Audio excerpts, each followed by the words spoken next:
break off, and then the Wednesday after Ricky comes back, the 18th, I believe. Yes. So March 18th, fly out for your first round, and then 14th for good. Okay. Well, not for good. To start the summer, you'll be back.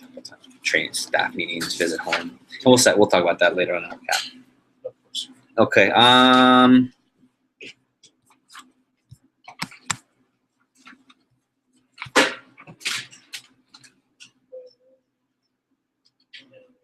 It's a good day. Good day. Let me just want to check.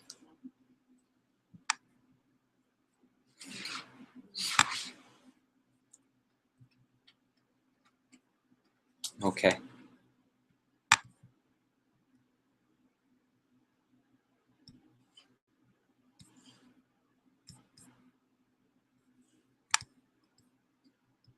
So my next test. 26. Okay, I'll be back. This is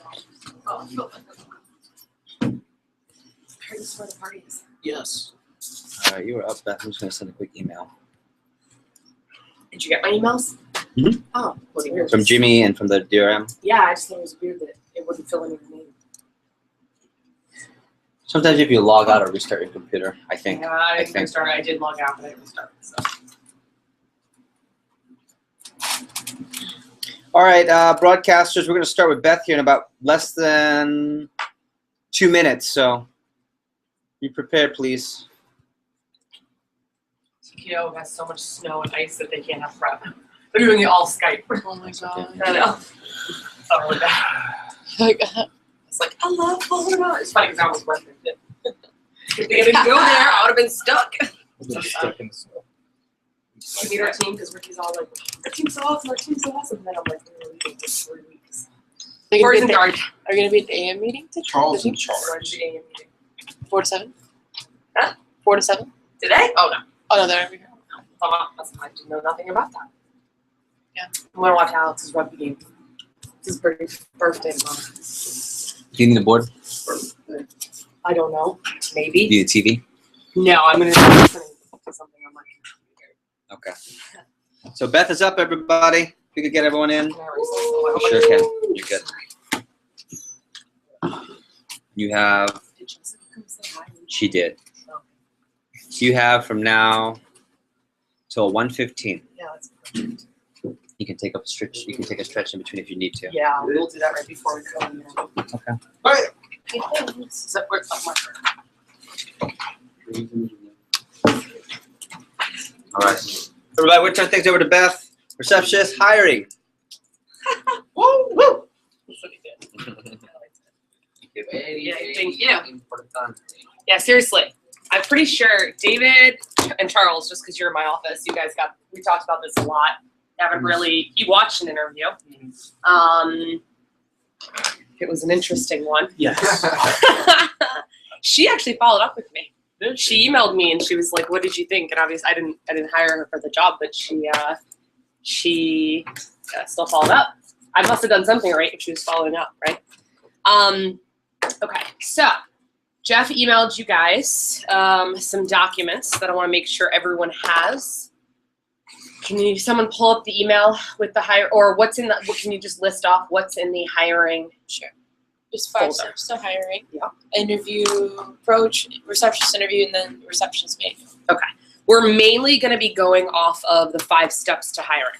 Okay, that's the document that we're going to be mainly going off of. Is there a receptionist manual you said was in there? Okay. So here's the deal with the receptionist manual, just to give you a heads up. A couple of years ago, probably more than, she was probably like 2008. Jeff asked me to put together like an A to Z file, so to speak, for any new manager that was opening an office. However, 2008 to 2015, obviously a lot of things have changed in that time.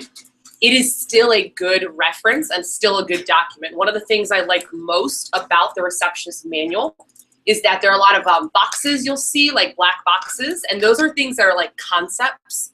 Those are things that kind of were like popping, some things that need to be in your head. They weren't necessarily You know, oh, I have a question about this, or you should be aware of this, or whatever the case is, okay?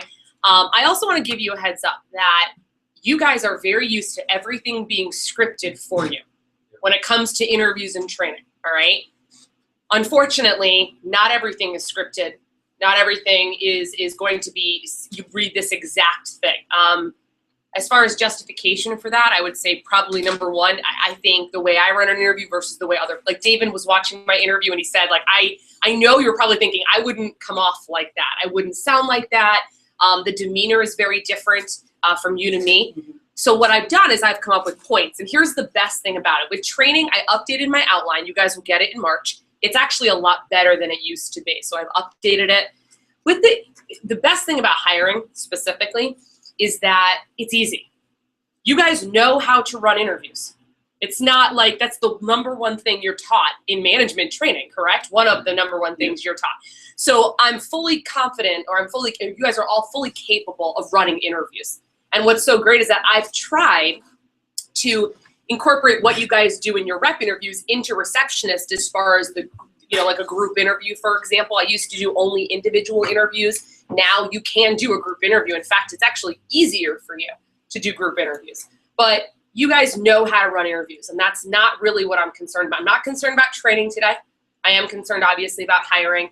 But understand that you know how to run an interview. Be confident in your ability to run an interview. It's really, what do you think is the biggest difference between receptionist and rep when it comes to the actual interview? The pay is different. Yeah, the content is what I'm thinking. Let's go even broader. So obviously the specifics are pay, but what are things, having watched an interview? Well, we want to make sure that they know that they are the first voice, that first impression to or they're that extension that's reaching out to our potential new representatives. Right. So therefore, their demeanor is a huge importance to us, the way they talk, and just that friendly, that inviting attitude that they should have in order to work with us. So our demeanor is definitely different. You touched on that. Our demeanor, number one, and also the way that we interact with them is going to be different than the sales rep interview. Okay. Also, I think obviously the content, like I said, is going to be different. Something else you just mentioned that all of a sudden just literally went right out of my head. Demeanor. Also, okay, how about this? The concept of being selective. Okay. We are selective at our sales rep position. We are. But we are 10 times more selective in our receptionist position, okay? I want to spend the first half of my talk discussing how to get applicants, right? And how to schedule, like what you're going to, as far as like what you're actually going to be scheduling into your plan when staffing, okay? Again, the interview itself is not hard. I'll go through it really quickly. I'll talk to you about the bullet points and what we cover in each point. But at the end of the day, it's actually more about, number one, understanding that the demeanor is different in an interview. How selective we are is different. We are more selective. Why are we more selective in a receptionist interview than a sales rep interview? They literally bring in the money. They do, right? Yeah. In fact, one of the things I found, you'd think that after 13 years, I would have figured this out sooner, and I have, but no more than I did last year. I had a really great quality receptionist team. For those of you guys who may have seen them, I know maybe you two guys, you kind of know, you obviously know Camilo. One of the things that I felt gave me the most success in my receptionist program last year, we were at a 40+% PR show the entire summer, okay? I believe one of the reasons, one of the formulas, or part of the formula of our success last year was the people that I hired, okay? So that's going to be something we talk about. I was taking some notes here. So what we're going to do is we're going to go over some of the documents, but mainly going to work off the 5 steps to hiring. So you guys can have that. You guys obviously also have the receptionist interview, which we'll follow up on it. Like that's going to be the last part. Okay. You guys have the interview role play, or what is it called? The interview role play approach. All that is when we run receptionist interviews, we have them role play at the end so we can hear them. It doesn't matter what script they use. Let me be very clear. So I just made it easy for you guys. Instead of a manager having to scramble to find like a script and be like, oh, what do I have them role play? And I cut it off because you don't need to have them role play the entire script. Okay, so that's why that's there. And then I apologize. What was the last one? I don't even remember. Receptionist manual. Okay, so with the manual, what the 5 steps to hiring, 5 steps to hiring, the document here, I came up with it because Jeff asked me to simplify from the manual. That's why I have it. It's easier. The manual, though, is a good reference tool for you guys to review and to go over. There are parts of the manual that are, there are certain parts that we do script that are in the manual, including the phone screening itself. Okay, so you will want to go through that still. So if you haven't read through the hiring section, you absolutely need to. Okay, some things are a little bit more updated, like I said. Sure, sorry. No, that's mine. That's mine. Yeah. So sorry. Okay, it's okay. Do you need your computer? All the Macs in the house. I know, right? I mean, yeah, I kind of need mine because I have the recording on here. Oh yeah. Gotta get with it, Tori. Oh. When I went to go buy my new computer, Jeff goes, "Don't you dare buy anything but a Mac." I was like, "Okay." All right, and I apologize. I should have found this before, but I want to find something really quickly. Also, just curious. I don't know if Jeff told you guys there is a talk on Vector Connect. Justin Donald's talk from SLC this past year. You have not listened to it. You absolutely must.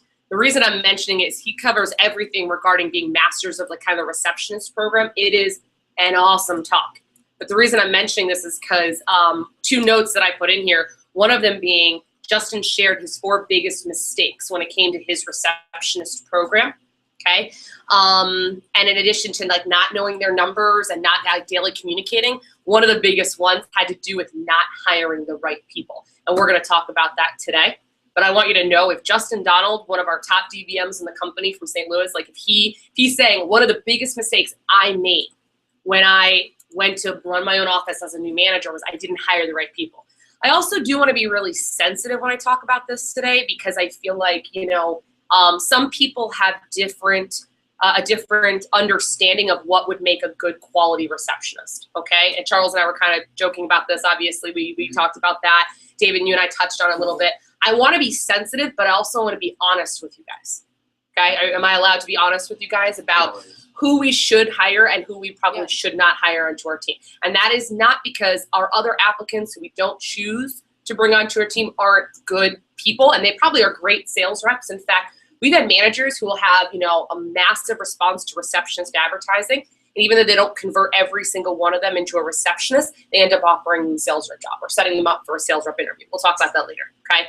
But understand that at the end of the day, 2 big things that you want to think about as you're entering into the hiring process are, number 1, scheduling everything, and AKA getting an early start on the hiring process. Tori already has secured 1 receptionist for the summer. Now, he lucked out, respectfully. But he's already putting time and effort into Darlene. She's awesome, by the way. I love her. Okay. Number 1 is scheduling and starting early. I cannot say this enough. Starting early makes a difference. And guess what? Now, it makes no difference if you're in your territory or not. So for those of you who are in school, which I know you're not in school at the moment, right? You 1 class. Okay, you're on class online. You are in school. You're not in school, and you're not in school at the moment. Okay. So, and for anyone obviously who's on Skype, same thing. Even if you are in school, it doesn't matter. Okay. With FaceTime and Skype, we can interview that way as well. What were you going to ask? I was going to say, how should I approach, since I'm going to be in a completely different territory? Yeah. Well, I'll tell you what. Pal from San Juan ran her branch in Fort Myers, and she still managed to have a very successful receptionist team. You're going to interview them via Skype or FaceTime. Okay. Camilo came from FaceTime. 2 or 3 of my other great receptionists came from online. I mean, it's not the ideal because it's not a group scenario. By the way, I have to hire 10 to 15 receptionists. You have to hire 3. So it's not the end of the world as far as interviewing via Skype, and we'll cover that closer to the actual time that comes up. All you do is contact them and let them know I'm actually relocating to the area to run my office. And so until I actually physically move there, I do want to get a jump start on my hiring process. And so I'm actually I'm going to be conducting my initial interviews via Skype or FaceTime. That's it. It's not a big deal at all. Okay. You just have to email them the role play, the interview approach so that they can practice it. But it's fine. Okay. Yeah. If you're in your area, no problem, right? So we'll talk about that. All right. So let's get into 5 steps to hiring. I'm trying to find this. All of a sudden, I can't find it. I don't really know why, but I want to play some voicemails for you guys because I want to walk through the process, but I can't seem to find it, which really. Oh, I found it. Yes, I found it. Okay. All right. So 5 steps to hiring. Number 1, you got to advertise. Oh, by the way, you guys are completely and solely responsible for all receptionist advertising. Okay. You guys may not know this, but like the company has a program for Craigslist where automatically Craigslist is posted. Like depending on your territory, they'll post it for you. With Receptionist, you are responsible for all advertising. So whatever obvious, and by the way, the more options you have, the better, okay? Think about how much advertising, for those of you guys who have advertised, all of you, right? Think about how much advertising we do just to get sales reps. And no offense, but again, we're a lot more selective for receptionists, right? Think about what it takes to advertise and to get the word out there to get sales reps. Well, we need to do that, plus we are being more selective in our hiring process. So the more advertising you do, the better, okay? Obviously, Craigslist is an option for you. If you don't know how to place a Craigslist ad, we'll deal with it later. Essentially, you just set up a Craigslist account, Craigslist.com, set up an account. For those of you guys, I know you don't have Craigslist, obviously. You guys have El Clasificados, right? I guess. I have, yeah. Yeah, Pal can handle everything for Puerto Rico. Pal can handle it. She has the website. They actually do it through resumes. With our advertising, I don't prefer resumes. They're actually going to leave me voicemails, and I'll talk about this. Why do I want voicemails and not a resume? You can hear them. So I can hear them. Yeah. I know it's, and so by the way, you have to, if you notice on the document, it says be sure to hide email and include a phone number. When you go to place an ad, just practice and place a fake ad if you need to. Like it's not really a big deal. But place an ad, always hide the number because you do not, hide the email address because we don't want resumes and you'll get a ton of them if you don't hide it, okay? There's an option to either have your own email, there's an option to have like a generated Craigslist email. You hide both of those, you just include your phone number, okay? Oh, I will highly suggest you create your own Google Voice account if you can. Puerto Rico doesn't have it. Sorry, I'm sorry. Okay, you need to create your own Google Voice. Has anyone ever utilized Google Voice before? Oh, you have not. Okay. So you have Gmail? Do you have a Gmail account by any chance? I suggest every office, especially a DM, creates their own office email under Gmail. And with Gmail, once you sign in and then you go to Google and Google Voice, it'll come up and it will create a number for you. The first time it's free. The only issue with like where you are territory-wise is that it probably won't give you like 305 numbers and 786 numbers and 954 numbers have been almost they're completely gone. You can still try. We can talk about it. You might just want to choose a 561 or something, hopefully to South Florida. With Google Voice, I already have a number, like a 954 number. Okay. Can I switch it? You can. You have to pay $10 to switch your number. It's $10, totally worth it. Here's why, guys, because you don't want your receptionist applicants blowing up your phone. Number one. Number two, you answer numbers you don't know on your cell phone. You don't want to answer it. You want a Google Voice. So what you'll do is you'll create a Google Voice account, okay? So for example, Tori, you could do vector North Miami, vector.northmiami@gmail.com or whatever you want to create your email account, okay? We also use this for qualifying if people send their resumes in. And then you create a phone number. Hopefully you can get a Miami number, okay? In your specific, same thing for you. You're in Albany, I believe. I don't know the area code. You can figure it out. Port Charlotte 914, whatever, 941. Yeah. Create your Google Voice number, okay? And then essentially you can make it so that it doesn't even, it's like virtual, so it doesn't connect to your cell phone. It like rings and then it goes straight to voicemail and you never hear it. And what it will do is when they leave a voicemail, it will send you an email, okay? And you can listen to each email on your underneath that email account that you create. And that way, you don't have to. So you don't have to listen to it on your phone. It's all done through email. You play the message, keep the ones you want, delete the ones you don't want, which we'll talk about. That saves you a lot of time, in my opinion. Okay. You guys are gonna answer numbers you don't know, and then it's like I'm talking about the receptionist job and whatever. So that's another. You want to create a Google Voice number that you're gonna advertise when you are when you're advertising for receptionist. Okay. Before I forget, I may have mentioned this. Did I mention that I will be sending out a summer manager file to all of you? Yes. If I mentioned that. Okay. Just to reiterate, all right? I'm working on this now. It's a big project for me in the spring. I'm creating documents. I already have documents. I have all the approaches. I have questions. I have W-4s and I-9, everything that you will probably need for your receptionist, including Spanish translated approaches for you. Not everything is in Spanish, just to warn you. But I just want you guys to understand, everything will be in a link to my Google Docs that you will get going into the summer, okay? One of the reasons I'm mentioning this is because this is not included in the email you got, but I'm gonna send you ads, okay? There are title options, right? There are actual ads. There's, I think, maybe 3 or 4 ads.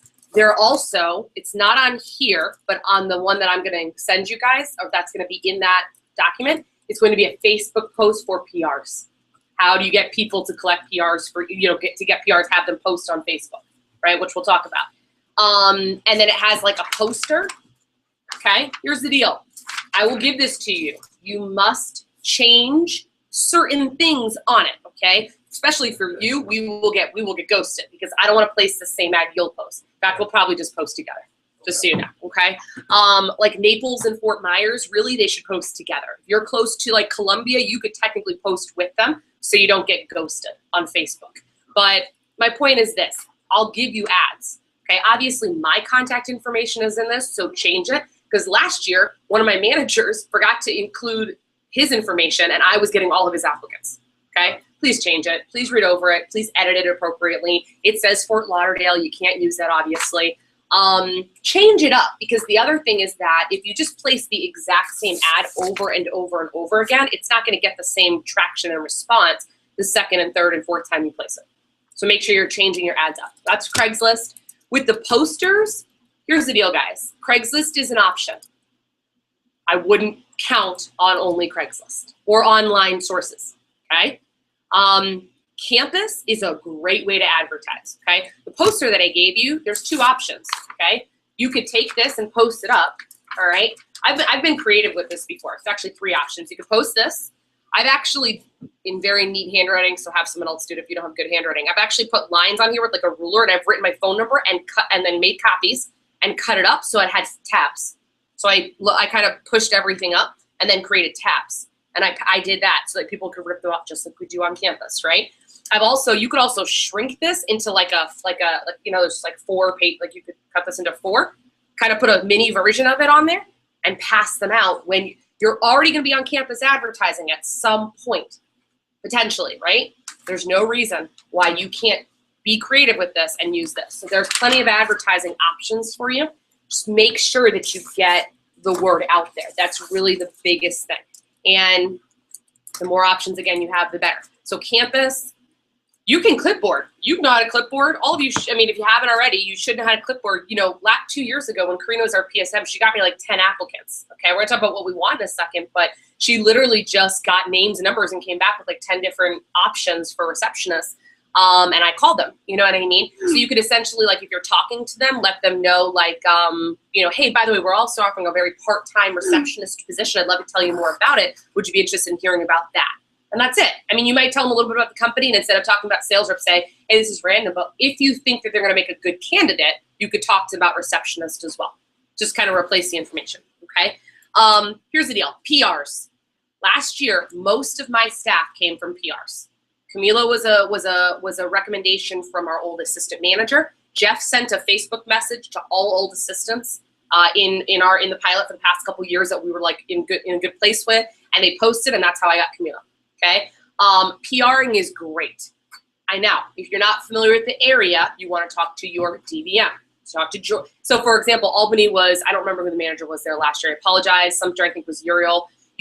Talk to Trey, see if that's, or talk to Ben and see if maybe that's an option for you to reach out to the old managers. As far as old receptionists, because sometimes, managers will somehow get an old receptionist to apply with them again that has already applied.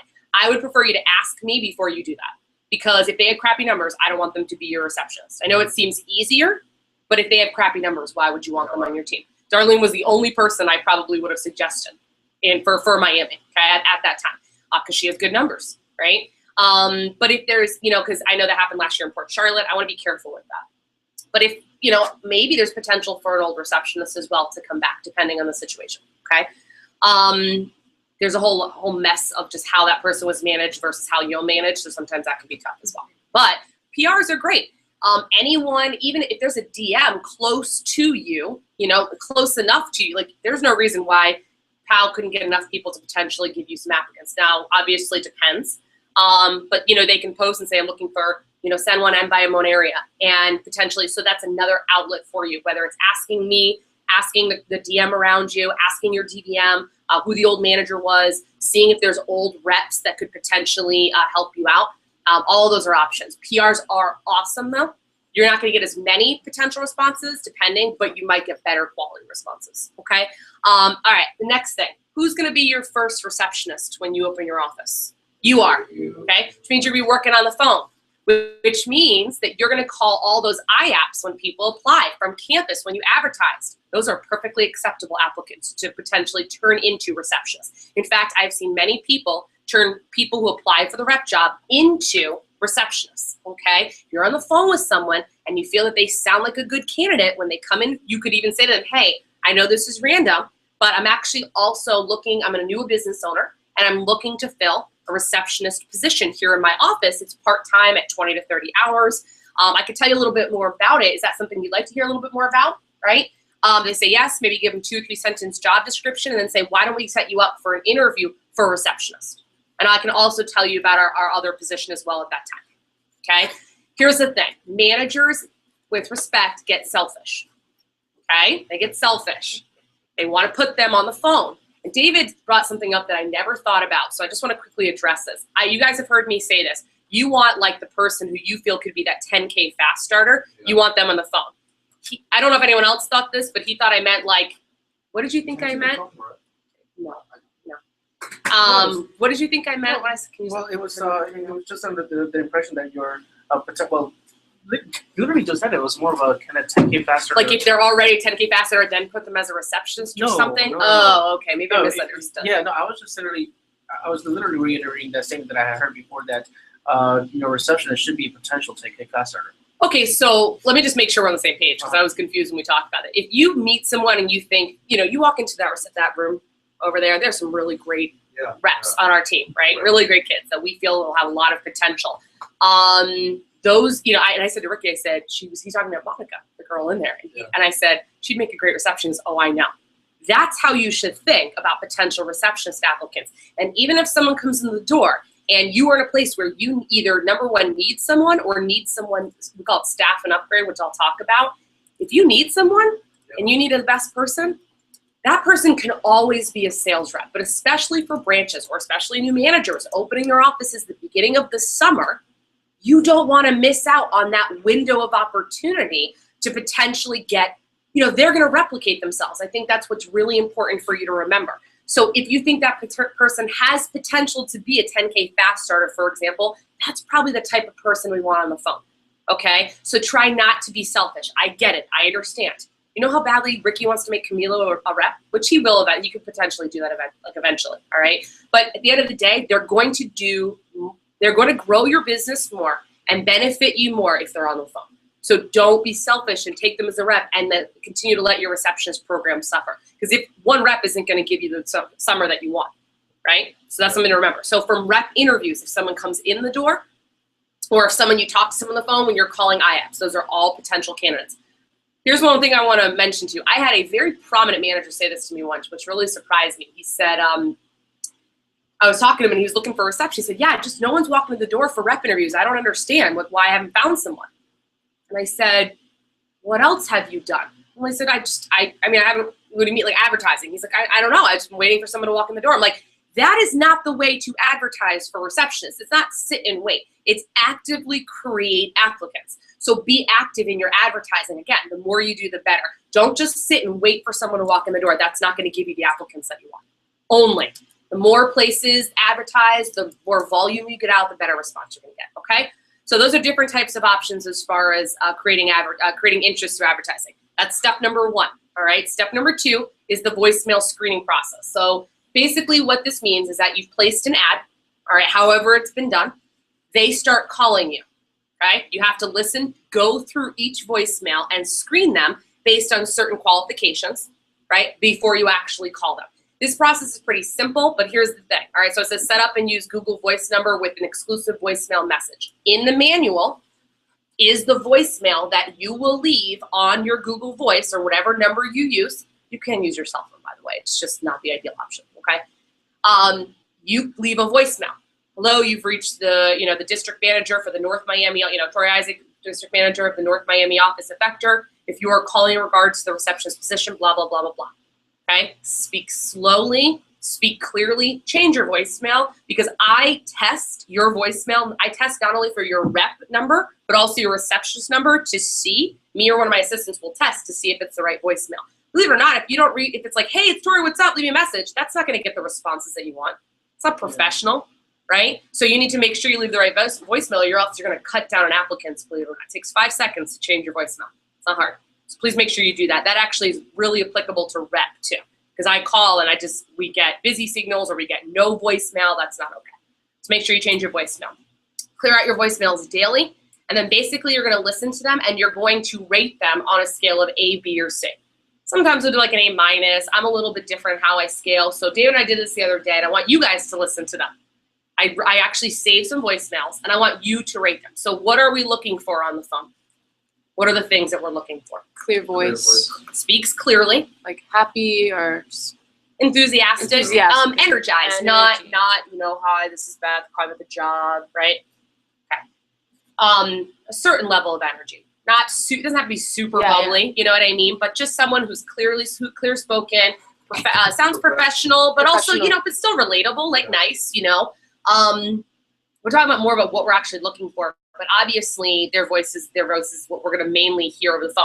Sometimes my DMs, some of my managers have done this before, where they'll say in the voicemail, please do not forget to leave a list of your experience, so that they can like list off a quick synopsis of your experience working on the phones or with people. And that way you can listen to that as well. I mean, that's really up to you. I've never done that, but we've seen some good responses from that, okay? All right, so I want you if you see it, you're gonna cheat. Oh, I can't see it. Oh, okay. All right, so I've already rated these people. So I would be curious to know what you guys would rate them. And by the way, there's no right or wrong, you know what I mean? But just guess. See if you can hear it. I don't know if you can hear this. Okay. I know, right? A, B, or C. Hi, my name is Carolina Hernandez. I'm calling I don't know if you're able to hear this. I saw it on Facebook. If you could please give me a call back at 561-317-8246, I really appreciate that. Thank you. I don't know if you guys can hear that. Max, the only disadvantage is the thing.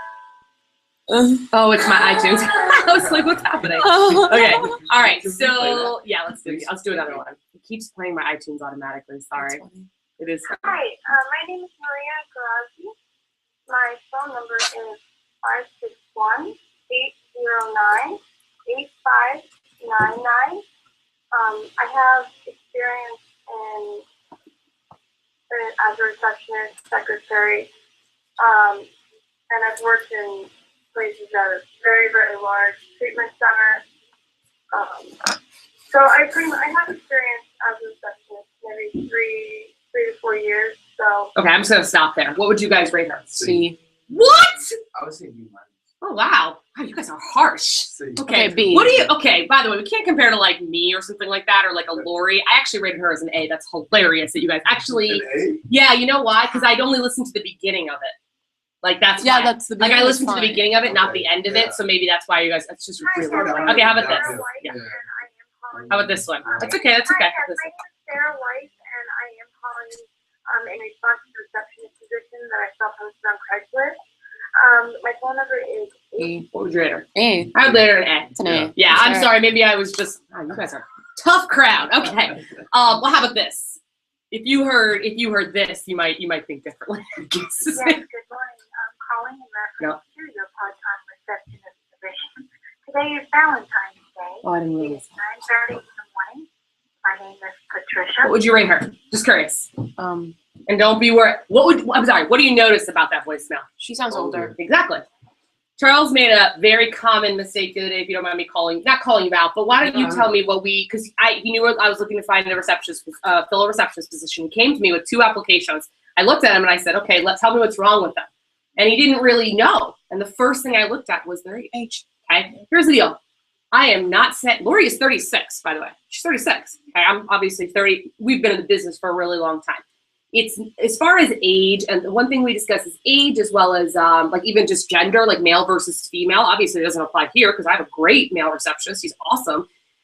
You can understand one of the things that I'm looking for when I hire people is how they will fit in my business. Correct. And by the way, believe it or not, that's a lot for them just as much as it is for me. Okay. For example, it's hard. And by the way, there are absolutely exceptions to this rule because I've seen it. Rich Plaskin used to have this receptionist that was with him for like years, and she was like, I think in her 40s or 50s. She was so great on the phone. Okay. So I never saying absolutely not, right? The issue usually is pay, hours, and not necessarily feeling as comfortable within the environment. Does that make sense? Yeah. That's my most PC way of saying it. Like, where basically I want someone to feel comfortable. Also, keep in mind, who are they talking to on the phone? Students. And we want someone who can really relate to our applicants, right? Believe it or not, I actually, and this is Darlene probably is kind of an exception from this. I actually look for someone, and this is what I don't want, because I tend to teach this, and managers will like take it to the extreme by saying to you that between 20 and 23 is like is kind of a perfect age. Does that mean you can't hire someone who's 18 or 25? Okay, just to be clear, you can turn that back on now. It's hot in here. I'm just giving you an example. The reason I sometimes like that is because someone between the ages of 21, 22, 23, they more so they don't just want the job, they also need it for preservation purposes to be able to pay certain bills, because by that age they have certain things they have to pay for. At 18, sometimes I had two 16-year-olds last summer who were good on the phone. One was Ricky's sister and one of Ricky's sister's friends, Kelsey, great girls. But they were like, it was challenging because anything came up, they couldn't work. Like their parents didn't want them working 8 hours on a Sunday. So sometimes it makes it difficult. So I do kind of look for someone and some of it you're going to learn just by hiring them. But I will tell you that someone who might be a little bit older may not really feel as comfortable within the environment. And also I want to make sure they will feel good about relating to each of our callers. So that's something I would keep in consideration when listening to them on the phone. You might find that someone's a little older. That might be something to be aware of. As far as males versus females, let me be very clear. I'm not saying that men cannot do the job. I can't say that, because I've actually had a lot of really successful male receptionists. Yeah. No. Here's the issue usually with men. Men tend to be more monotone than women. Women tend to be we just tend to be a little bit sweeter. No offense. You know what I mean? Like even just our voices. Not everyone, by the way. Not everyone. I think it's more. They just tend to have that more of a sweet temperament on the phone. But I've heard a lot of really great guys that I've brought in for interviews. One thing I've noticed with men is just simply that they don't usually feel as comfortable within a female-dominated environment. You know what I mean? Like I had 15 girls on my team, 14 girls and Camila last summer. Okay, so obviously he was in a special situation. He felt comfortable and it didn't really bother him, but it really just depends on the situation. So as far as males, if you hear someone on the phone that has a good phone voice, schedule them for the interview. Do it. I have no problems with that. But it's just something to be aware of. Over the phone, you're only really going to be listening to how they sound. So speed, clarity. Here's my other tip. If you're not sure, call them back. I'd rather you write them down and call them back and have them as a potential option. Sometimes the voicemail can be very deceiving. Actually, it's funny.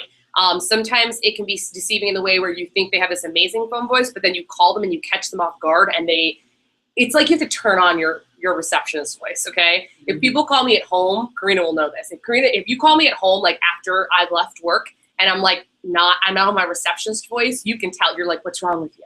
Are you sick? Are you sleeping? What's wrong? I'm like, no, I'm just not, I don't have my receptionist voice on.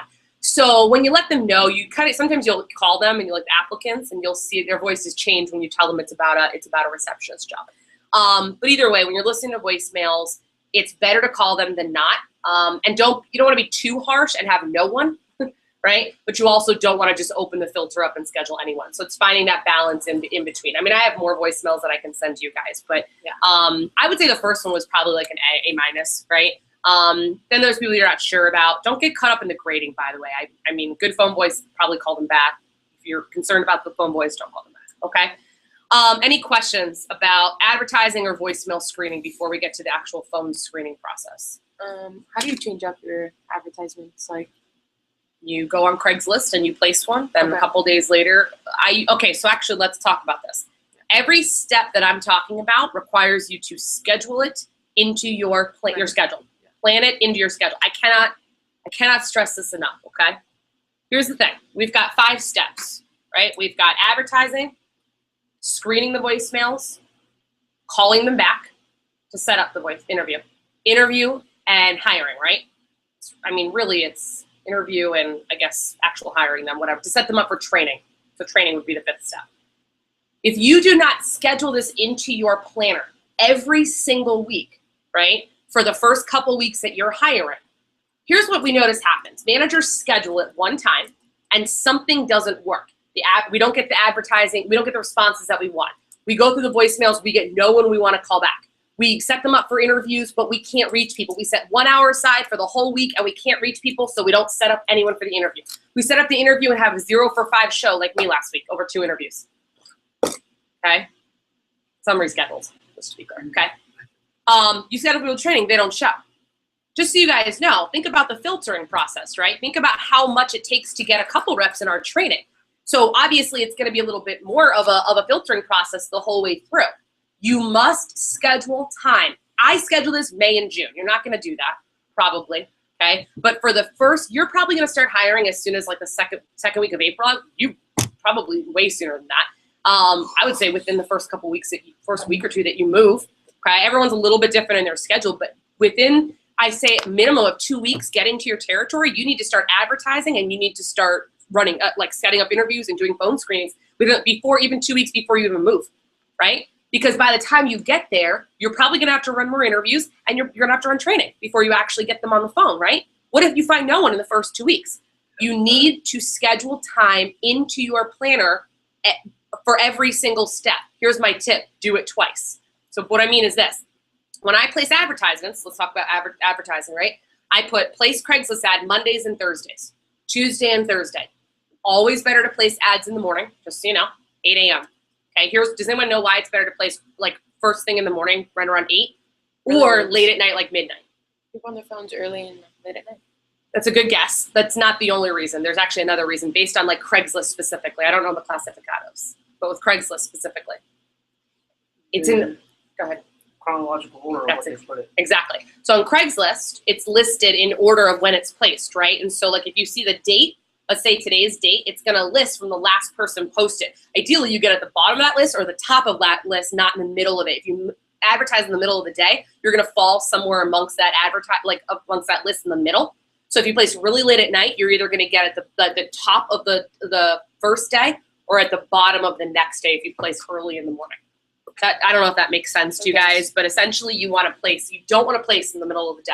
You really, and I like to do Mondays and I like to do Thursdays or Mondays and Wednesdays. Change it up though, is my point. You can change it up, okay? You need to schedule time to place advertisements and to actually advertise.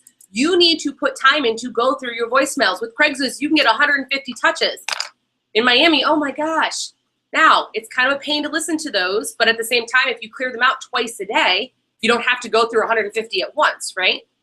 So schedule time in to you can, by the way, the actual like listening to voicemails and calling people back, you can do that in one step, okay? What I've noticed it takes a lot of time is going through the voicemails, okay? Going through the voicemails, listening to them, and then calling them back and conducting phone screenings. That's usually what takes me the most time. Put it into your schedule more than once because if you put it in once and you don't reach anyone in an hour, you then have to do it again. So if you put Tuesday, call back people, and maybe only give yourself an hour, and then you're supposed to run an interview Wednesday and you don't reach anyone, you're not gonna be able to run that interview on Tuesday. And what I found happens is everything gets put off. Everything gets put off the whole next week, all right? And you don't wanna do that. So if you put it in, you put more time, more than one time to run interviews, potentially more than one time to run training.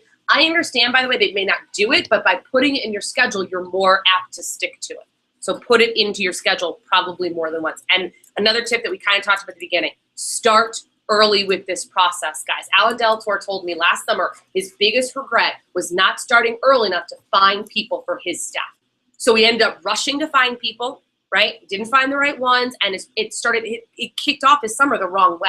Earlier is always better. Now, you don't want to start now, because I've had managers say that to me. Can I start advertising now? I wouldn't bother. Now, you could start collecting potential PRs. Hey, if you know anyone that will be back in the Port Charlotte area for the summer, let me know. I already know a couple people in PC that potentially we could advertise with them. We'll talk about it, okay? Either way, start early, okay? Phone screening, all right? Call A's first, B's second, and if needed, C's, obviously. If you're not sure, I mean, as far as things to consider, obviously their phone voice when you're calling them, okay? We talked about male versus female. You know, their personality and their attitude are obviously important. Their confidence, I think that's something you just kind of have to, you'll get a feel for them, how they feel as far as experience and things like that.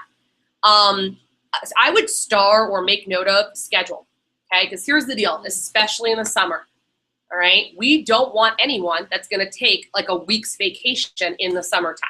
In fact, the thing is, guys, Jeff will provide you with basic schedules that you need to fill. He will give them to you. We've created them.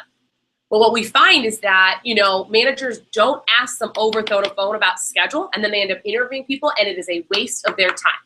They're not available Sundays. Now, that's in the ads, but that doesn't mean people pay attention. You okay over there? Okay. Schedule is very important in my opinion. I don't like to waste my time, okay? So if you can't work Sundays, I don't want to interview you, okay? That is huge. By the way, on the manual, part of the script is, here's what I do. I'm going to role play with Isa. It's going to be really easy, okay? But either way, schedule, experience is another thing. Hiring the right people really helps. So last year, here's who I had on my staff. Camilo worked a 40 plus hour a week job and went to school full time. He was not afraid of hard work. You think he had any problems calling PRs for 8 hours? No. I had Krista, who was a softball player, super sharp girl, could connect to anyone. I had Chanel, who was a telemarketer. And because she had that experience, it made her a better receptionist. She was resilient, again, had no problems making those calls. So looking for I normally don't care as much. I didn't wasn't hardcore about experience up until I heard Justin Donald's talk, and I associated that with last year and how I had a really great staff of people who had experience. Even Justin brought up even being a paralegal, things that allow that person to say, I've had experience within an office. Now, I'm not saying they have to, but it helps. And I've actually updated our ads to say experienced applicants apply, or those with prior experience encouraged to apply. Don't be afraid to ask some questions in the interview about that, all right? Because experience makes all the difference in the world. It helps. I was a telemarketer for 2 years before I became a receptionist. That's why I was a good receptionist, okay? So those are things we look for. Going back to schedule. I got a little bit caught up with this when David was watching me. It really depends. In the summer, it's a lot easier because most kids are not in school, or their school schedule is less intense than now. Doesn't mean they won't take classes. I've noticed in South Florida and in Puerto Rico, they tend to everyone takes summer classes. It's very abnormal or unusual up north, but it's very likely that they will take a summer class. You will notice, by the way, they might have a summer class at the beginning of the summer, the middle of the summer, the end of the summer. Here's what you ask them. You don't say that this is what they're going to want to know. Do you remember when I was talking to her what she wanted to know? They're going to want to know what your specific hours are. Don't fall for that. Okay? What you're going to say is, what I'd like to do, my hours can vary depending on the applicant and my office needs. My office needs and your availability. Okay? So what I'd like to do is I'd like to know what your normal schedule is. Do you have another job? Are you in class? Will you be taking any classes over the summer? If so, for what portion of the summer? You ask them questions. My easiest way to do this, what are any current restrictions you have on your schedule? That's the question you ask. Hey, what are any and all current restrictions you have on your schedule that would prevent you from working at a certain time, okay? The most important time of the summer for us is May and June and beginning of July. Just curious, do you have any vacations planned?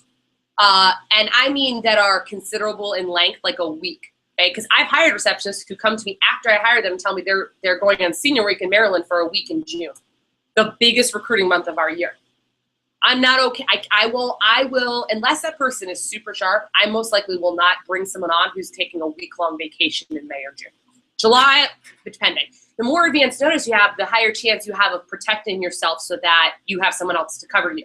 And hiring someone who is taking a vacation in the middle of June or even the end of May, that really can hurt. For us, it's middle of May. South Florida especially, okay? So I asked them that on the phone, okay? Schedule, availability, restrictions, experience. All right, so here's what I'm gonna do. I'm gonna go to the manual, okay? I noticed this when I was listening to Sarah Law do this 2 years ago, so one of the things I wanna actually clarify, if you go to the receptionist manual and go under under the hiring, step 1 is hiring your receptionist. I don't have pages on here, but if you get to after the poster, that page, advertisements. It's talking about, it says interview. We're going to actually like do the phone screening with them. Looks like this. Okay. You guys can see where I'm at in the manual. Got it? Okay, I'm going to role play with Issa really quickly. Okay, I'm not going to go into specifics, but one thing I want to point out, if you notice, like where it says hello, is blank available, and then right under I ask about certain questions, and then minus the box, I have a lot of questions. Okay, when you're asking questions, you do not have to ask every single question because Sarah had never role played it before. So it was not a big deal. I was listening to her and I fixed it very easily. So I'm going to fix it now for you guys. You don't just go question to question to question, answer, and then get to the next question. You want to talk to applicants on the phone. You want to hear how they sound. You want them to give feedback and also how they can small talk with you, how they can communicate, because those are things that are going to determine whether you set them for an interview or not. So it's okay. You don't have to ask every question, okay? I may not do this exactly the way it is, but you guys can listen to how I sound, okay? All right, so ring. Hello. Hey, Issa. Yeah. Hey, Issa. My name is Beth. Excuse me. I'm not the reception. I usually say divisional recruiting manager. Sorry. My name is Beth. I'm actually the divisional recruiting manager for the Fort Lauderdale office of Vector Marketing. Oh, okay. I was actually calling back in response to the job that you were inquiring about. How are you today? I'm awesome. How are you? Good. Thanks for asking.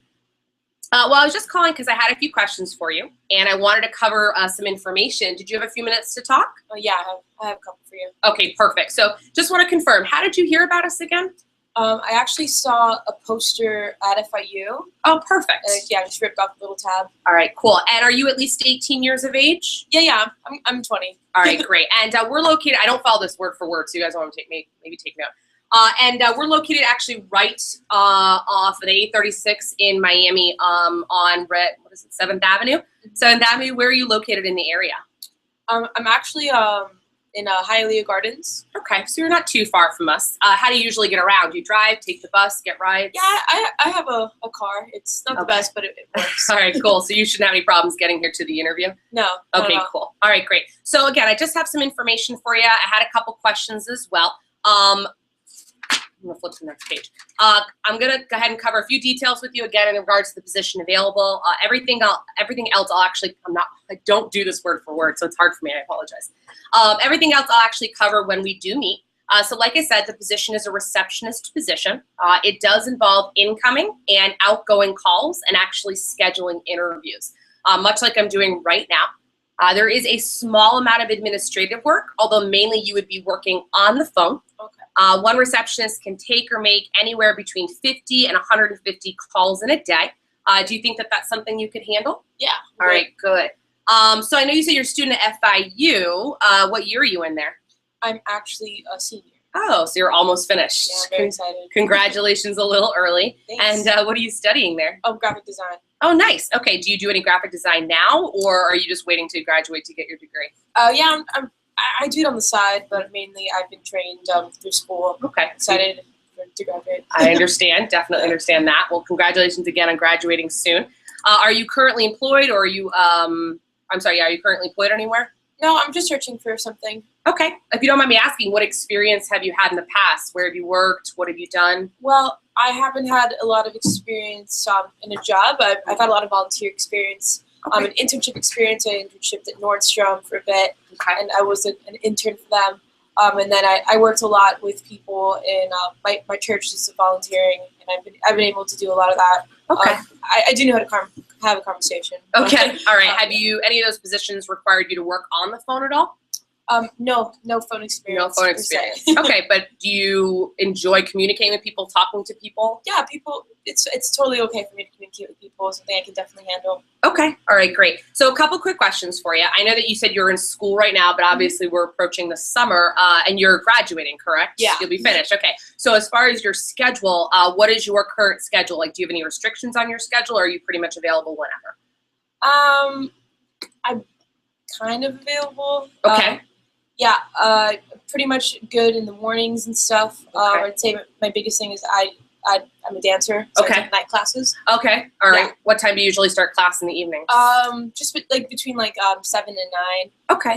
But other than that, Sundays are sometimes I'll have like a family dinner, but Okay. it's stuff I can work around. Okay, so I appreciate that. I am curious. I'm assuming that, like the ad said, we obviously are hiring for a part-time receptionist position, about 20 to 30 hours a week. I'm assuming you're okay with that. Or were you looking for something part-time, or were you looking for something full-time? Ideally full time, but I can Okay. start with part time. You're okay with that? Yeah. All right. And so, other than your dance classes, you have no major restrictions on your schedule, right? I was gonna take a vacation with my family at the end of July.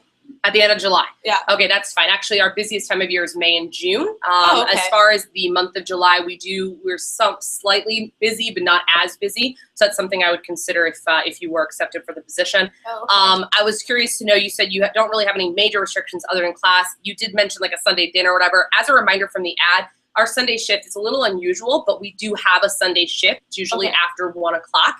And it is actually a requirement because that's actually the easiest day to reach people as far as most people are free. So Sundays will be required. Will that be an issue for you or no?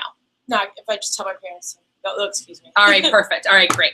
And so you're not too far from us, and you said you've had some experience. Mhm. Really quickly, just a couple more details. The name of the company is Vector, like I said. We do market a product called Cutco. Have you heard of Cutco before? No, never. No. Okay, no big deal. Not a huge deal because we talk more about our sales side of the business if you are accepted. Obviously, today I'm mainly concerned about our in-office receptionist position. Just so you know, though, our parent company has been in business since 1981, and last year our sales exceeded about $250 million. And again, just to clarify, you will be applying for our in-office receptionist position, and we'll be taking and making calls to set up interviews for our representative position. Oh, Okay? okay, great. All right, great. At this point, I'm going to stop because there's 2 options for you. We go back to the 5 steps to hiring document. Okay? We're going to take a break after this. Go back to the 5 steps to hiring. I didn't put this in the manual. All right? You have 2 options. You can either decide you do want to set them or you don't want to set them. In Lisa's case, I do want to set her. Okay? If I don't want to set them, okay, the second page of the 5 steps to hiring, it says, if no. Do you guys see that? No? Under, it's like 1, 2, 3, 4 lines down on the second page of 5 steps to hiring. See if yes. You see yes, and then you should say no above that. No, okay, perfect. No, okay, perfect. I appreciate your time today. Okay. Okay, perfect. So he's Oh, okay, okay. It's right under 3, above 4. Oh, okay. got it? Okay. All right. So at that point, you've decided I do want to set them up or I don't want to set them up. Okay. If you do not want to set them up, all right, I sometimes will throw this in at the beginning. I'm actually just conducting phone screenings here today, and potentially we'll be setting you up for an interview either now or conducting a callback. That, yeah, essentially so that you don't have to commit to setting the interview. Okay. But either way, like you don't want to say at the beginning, I'm calling to set you up for an interview, for sure, because if you do that, then they're going to assume that you're going to set them up, right? So you can say, I'm just calling to conduct a phone screening and potentially set you up. Either way, I just had a couple questions for you, give you some information. Okay, perfect. So, Issa, I really appreciate your time today. At this point, I am going to continue my phone screenings, and we'll call back those who I'd like to meet face-to-face no later than probably tomorrow at 5 p.m. Obviously, if you do not receive a call, feel free to go ahead and continue your job search, but I really appreciate your time today, okay?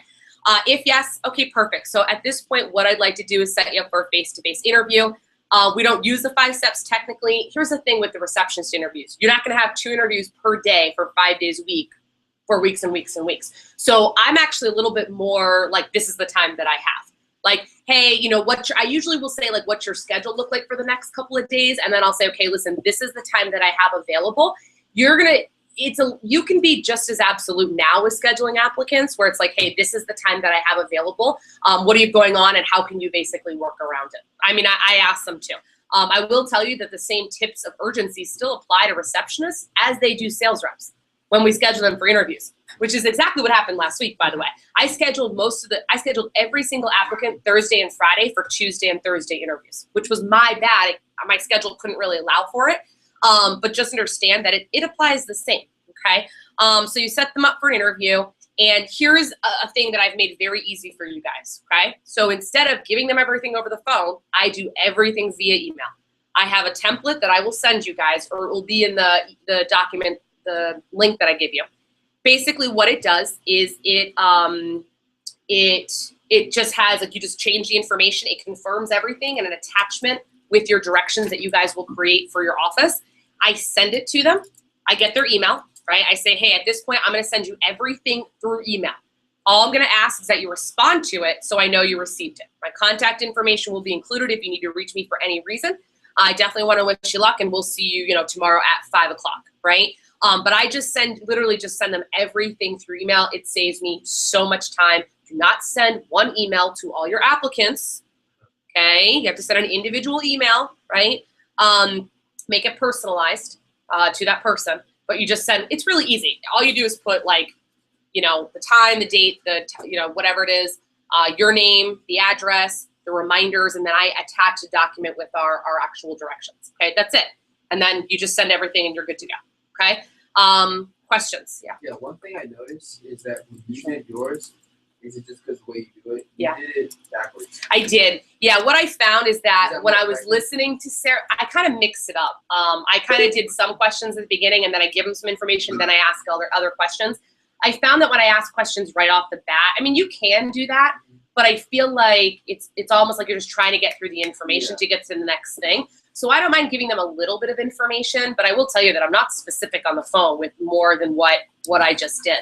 I usually ask the basic question. It's like the phone call. I ask the rep call. I do the basic qualifying questions at the beginning, give some information, and then I'll ask them a couple more specific questions. Just, I don't know, it is kind of how I do it. You might want to role play and find out what's most beneficial or effective for you. I usually say, hey, are you at least 18?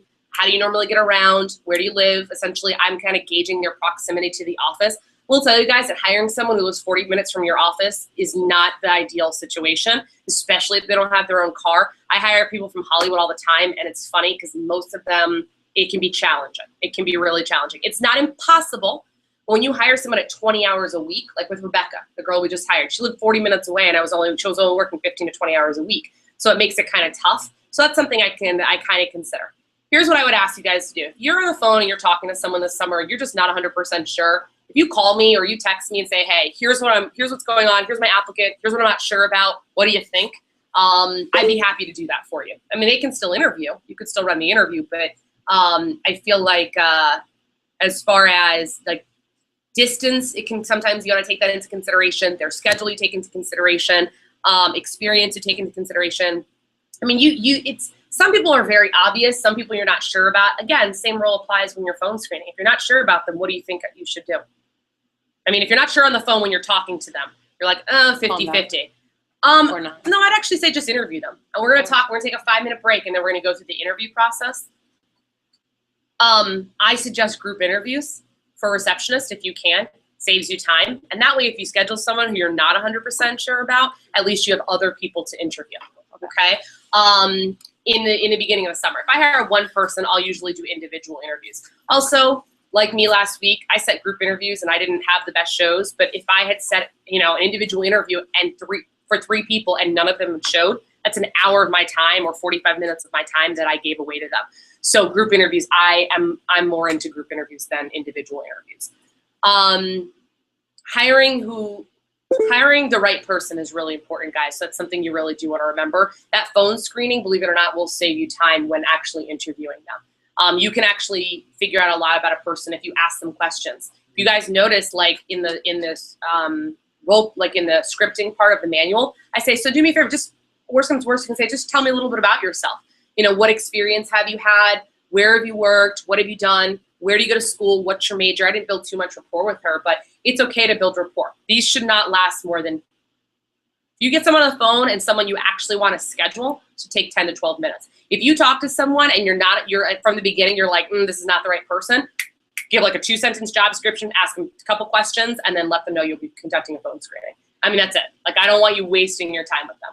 I'd say 3 to 5 minutes if you're not going to schedule, 10 to 10-ish. I'd take a little bit more, but 10-ish if you're going to actually schedule them for the interview. Okay? Any other questions about this as far as asking them about themselves or doing it over the phone?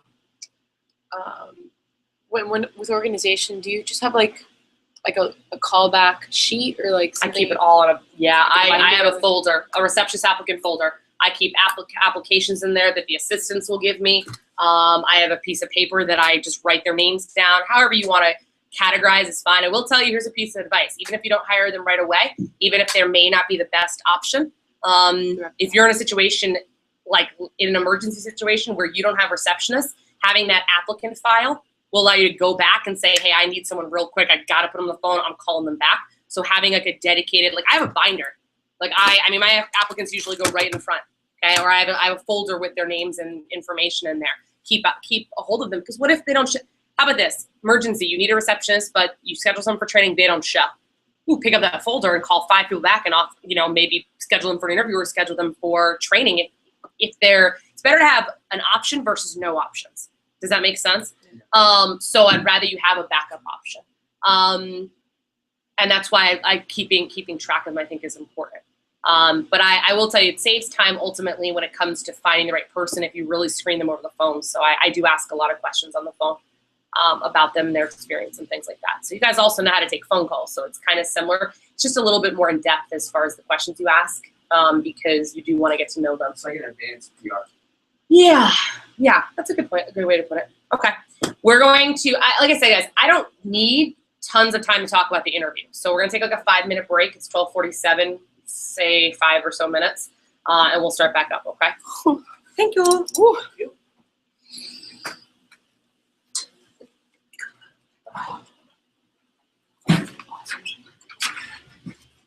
Man, it gets hot here.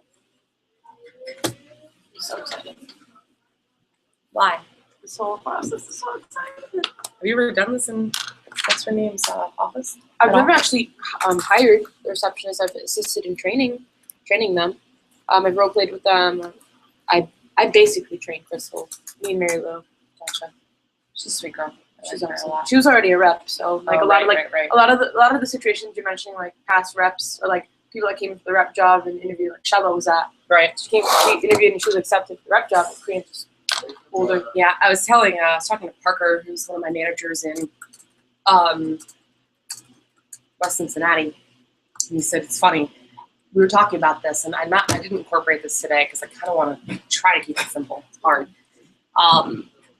We were talking about selling the receptionist job. And believe it or not, that's actually it's kind of important, just the same way as you sell the rep job. Having its own DVD. Yeah, but you don't get a DVD with this, so obviously it's a little bit different.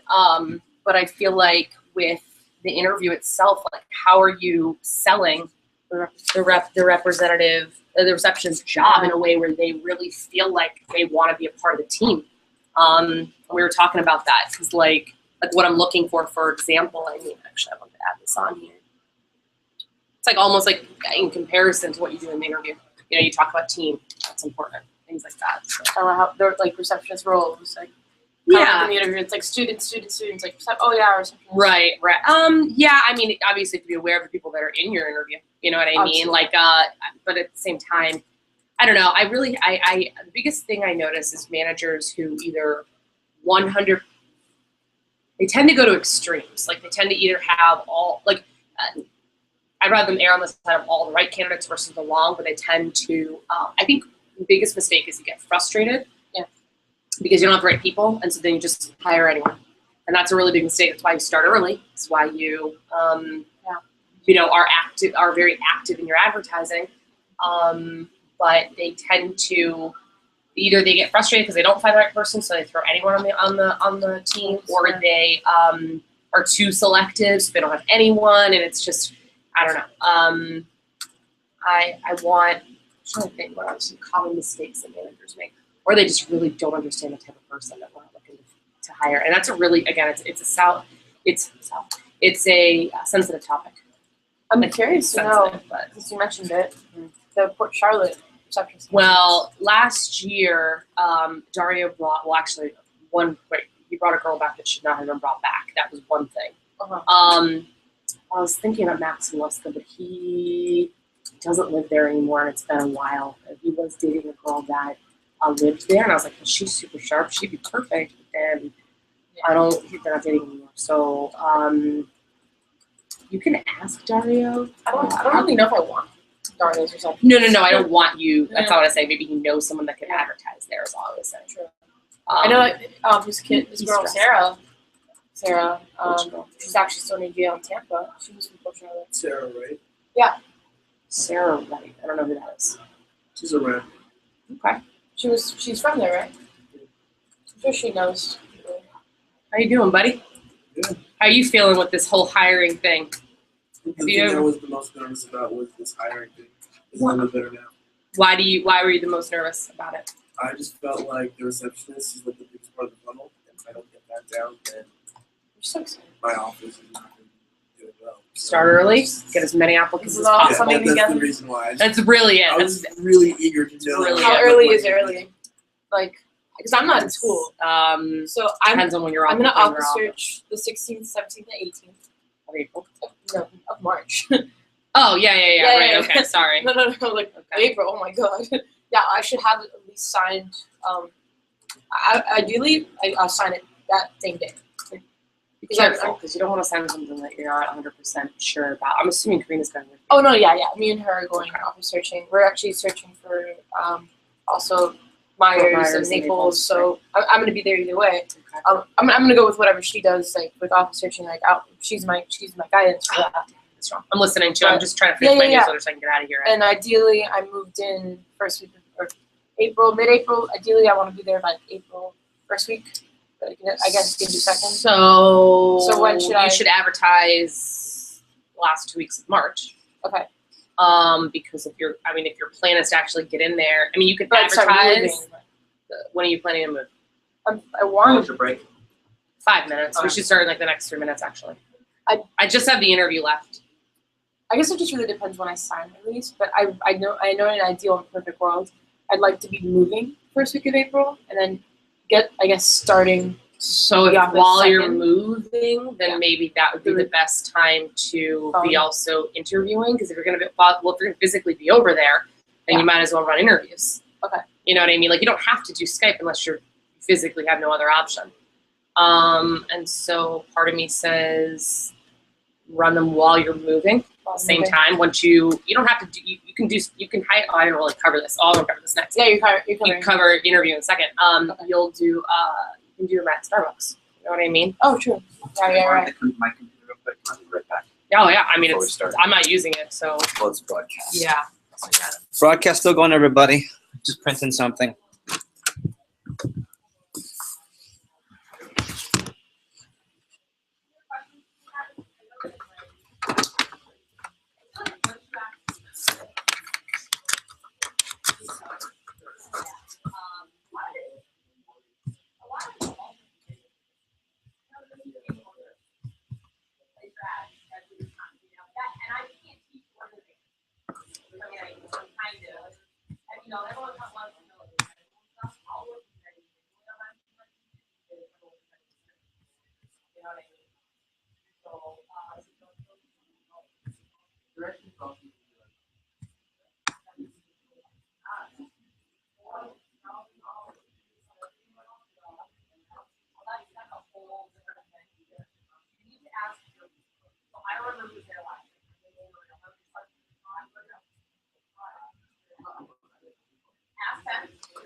When you are moving, it's probably the time to find something to move so you will accept, right? So you want to train receptionist how to be.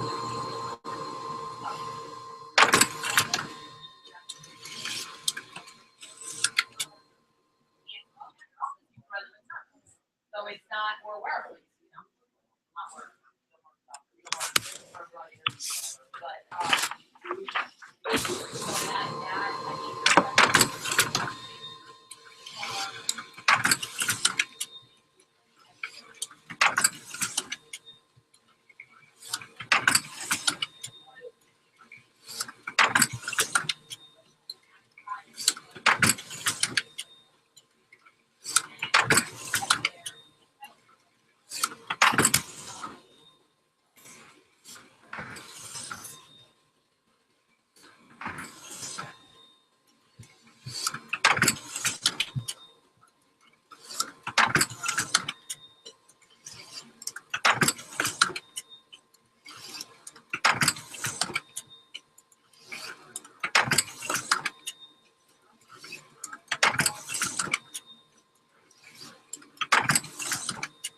Okay. You ready? Time for that. Oh, You're back up with Beth. it's working on our newsletter. Sorry, okay, I'm Impressions. yeah, word of advice also, guys. Get your receptionists involved with me if they can. I have a program for a reason. And part of that is so that you don't, some things can be alleviated from you. Like every week on the conference call, I have a weekly conference call. And I will tell you that what your receptionists do will be based off what you do. So the fact that I already know how, okay, I don't know how to work this, okay. I already know how invested, like for example, Tori is with the receptionist call because he's on it. You can hop on the call. Please hop on the call if you can. But Issa, same thing, just having worked with receptionist Karina's office. The more invested you are with your receptionist and the DRM program, tell them about me. Tell them who I am. Like, it is so awkward when I have receptionists show up to a meeting and don't know who I am. How do you build up Jeff to reps? You build them up, right? You talk about him, you get them excited. I'm the same. It's the same way for me. Yeah, it's the exact same thing. Build them up. Get them on my Facebook page. By the way, also tell me if you quit or they get fired. If you fire them or they quit, tell me, okay? Seriously, I'm not joking. Because I mean, luckily now, if you post on Facebook, I have to approve it first. But communicate. Make sure they know who I am. Like I have, and I'll do this in training. I have a DRM welcome letter in that link that you're going to get me, that you're going to get from me, and you give it to all of them. At the bottom, it says email Beth so that you can get on her roster. They don't get recognized. They don't get emails from me. They don't get anything until you get them involved with me. So all you have to do is in training on day one, have the, I usually say wait like until they're finished with training before you have them actually email me their information. But you're paying for a service and it can be very valuable to you.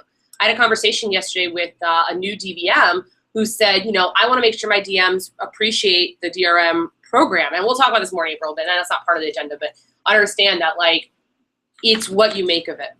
And usually FC specifically is good with this because they know me, but still just, talking about me and utilizing me. Yes, Tori. Before we get started, can you go over Sure. some of your stats so we can promote you the right way? Yeah, absolutely. So I started right out of high school in 2002 as a receptionist. I was promoted to senior receptionist after 3 months, and I was a receptionist overall for 4.5 years before I became DRM. I have been DRM now for almost 10 years, working with numerous divisions amongst the company, not only in the Eastern region, but 10 years? 10 years, almost 10 years. It will be 10 years in July. As a divisional recruiting manager, working with up to 4, potentially 5. I might even work with 5 divisions this summer. Working with numerous divisions. You can explain to them what divisions are, but also not just in one region, but 3. So I work with different regions too. I work with the Northeast. I work with the Midwest. I am the division manager's right hand. Right. My main responsibility is to work with the managers and receptionists to create a powerfully productive and efficient receptionist program, knowing that the program fuels our entire business. A lot of admin responsibilities, but at the end of the day, it's about making sure that you have receptionists who are answering the phones and that they are working at their peak performance so that you can have an effective business and a productive business, I guess you could say. So, I hire and staff 10 to 15 receptionists every summer here in the pilot. Last summer I worked in 93 offices. So I've had a lot of experience with the managers as well as with different receptionists. I also develop VIPs and leaders. I've also developed my own DRMs, the people who worked underneath me as well. So walked into an office once. This was slightly creepy, but also really adorable. I had like a shrine to me. I had like my picture of the guy I found on Facebook, the manager, and then like a bunch of my stuff around it. It was really funny. That's hilarious. Yeah, it was funny. However you build up Jeff, I think those are some stats, but however you build up Get on Beth's Jeff roster. will really help. Yeah, branches with respect. Not gonna develop a VIP in your office, okay? It's not gonna happen in 3 months, okay? But run it like you want. But act as the goal is essentially humbly I say this, to impress me, to get on my radar. When you come to my meeting, I may only meet them at my meeting, You know what I mean? Now it's obviously a little different for you because you guys won't have. I haven't decided if I'm going to let you guys go to Mariah's meeting or just watch through Skype. But at the end of the day, I'm not just a voice over the phone. I am a person that, and they need to understand that whether they meet me or not. You've met me, you know me. Okay, you tell them how awesome I am. Okay, anyway, let's go to the interview. All right, now I'm going to mainly work off the receptionist interview document, but on the 5 steps to hiring, a couple different things that I want to talk about before we get into the actual interview. It is ideal that you do a group format, okay? I mean, it's really up to you. As far as location, if you're doing Starbucks, you cannot do a group interview, okay? Don't pick a sketchy place to run an interview if you cannot interview in your own office. It depends if your office is set up. You cannot run an interview in an office with nothing there, except knives, okay? That's gonna be very weird. So if your office is not at least normal when it comes to setup. Now, for example, in this office, if this room and that room were set up, then you could run an interview, okay? Or your office, like if a waiting room was ready, depending on your office. But if you have nothing on the walls, I mean, you can technically explain to them, hey, I'm a newer office just moving in, but in some certain cases, if it looks sketchy, then don't do it. Just do it at a Starbucks, okay? Or a legitimate place, not like a random, you're not going to be eating, so coffee, you know what I mean? Not at a bar or anything like that. Just coffee is the best, okay? Group format ideal with about 4 to 8 per interview. We don't set like 30 people for one interview like we do with reps, okay? You guys can pre and post in groups. Technically, we don't do that. You're probably not going to have that option anyway. I usually schedule between 4 and 8. The biggest interview I ever had, now it's different. Like with Tori, technically you and I could run interviews together. I could do it with Boca, for example. We'll run interviews together in one office, and then we'll have, I'll run it with like, let's say, for example, Andrew or Tori here, and they'll like take part at, they'll schedule their applicants, I'll schedule my applicants. But I would do that where you're located. I don't know about you. No, I don't know about Albany. I don't know the territory well enough to know if you could do that. So either way, 4 to 8 people if you're going to do a group. Individual, obviously, it's just one-on-one. If you do a group, I give myself 1.5 to 2 hours. I mean, the way I break it down, the pre's are longer than how long do your pre's take? 3 minutes? Okay. I don't spend 3 minutes with I pre individually, and it probably takes me 5 to 7 minutes. Okay, maybe 5 minutes, say 5, just to be safe, okay? I want to ask them a little bit more about themselves, all right? And I would say, so 5 minutes per pre and post as well. I give yourself 45 minutes for the group session, okay? That's why you also don't schedule 20 people for receptionist interviews. You schedule between 4 and 8. Obviously, if 8, you can pre 2 at a time. You can. I've never done it. I'm just not as comfortable with it, but you can pre 2 at a time if you want, okay? I just feel like the difference in this interview, like David was saying, is the demeanor is different. How I'm acting right now is how I act in my interviews. So what did you notice again were the biggest differences from the demeanor of a sales rep interview to the demeanor of an receptionist interview? As a sales rep, you really want to be a lot more steady, a lot more cold, a lot more distant. Oh, so I said stoic. Yeah. Stoic was a good word, right? Like you're just you're colder. Yeah. It's a good word for it. But how do you guys describe your demeanor in a rep interview besides what you just said, or is that pretty appropriate? Yeah, just a little more distant. I mean, for me personally, whenever I've tried distant and stoic, I just come off as a mean person. Right. So for me, I have to act like this, but I'm just very nonchalant and just not impressed. Okay. That's what I would say. Yeah. So we're not going to be that harsh in a receptionist interview. You can be a little bit more friendly. You're not like their best friend, but you are friend. I'm still very confident. I'm still very assertive with them. But I do sometimes like make a joke. I sometimes will laugh. Like I'm a little bit more comfortable. Does anyone want to get a guess as to why I do that? Maybe especially you haven't watched the interview. Why do I do that? Yes, you watched it and then we'll review. Because that's how you want to have that tone of how they're also going to be interacting with with the fellow people that are going to be talking to. So with the applicants, so let's see what they sound like. A relaxed environment, because that's how they're going to need to sound over the phone. Right. They're not going. You guys don't like people talking in your interviews, right? You don't really let them talk unless you ask them a question that a very pointed question that you want them to respond to, right? It's not like that. I have a conversation sometimes with my receptionists. It may be a little bit. It's not crazy intense, but I actually ask them questions. I want to hear back from them. If they're scared of you, they're not going to respond. Then you won't get a really decent, good impression of them. So your demeanor is a little bit different. It is a little bit warmer. Okay. Again, a lot, 1.5. Give yourself 2 hours. I don't think it's going to take you guys 2 hours. Like for me, I talk a lot, so it takes me about 2 hours. But a lot, an hour and a half to 2 hours roughly. Pretty like the regular rep interview. Only difference is really the job description. Let's go to the actual receptionist interview. Okay. If you do an individual interview, you're essentially just going to mesh the beginning of the pre-screen into the interview. That's the only difference. Like I'm going to go through as a group, right? But if you are going to do an individual, I ask them a couple basic questions. I'll introduce myself, say, the name of the company again is Vector. We market Cutco. Again, this position is a receptionist job, incoming and outgoing calls. A small amount of clerical work and about $9. It's $9 an hour to start. Every office is different. We'll talk about your pay later, okay?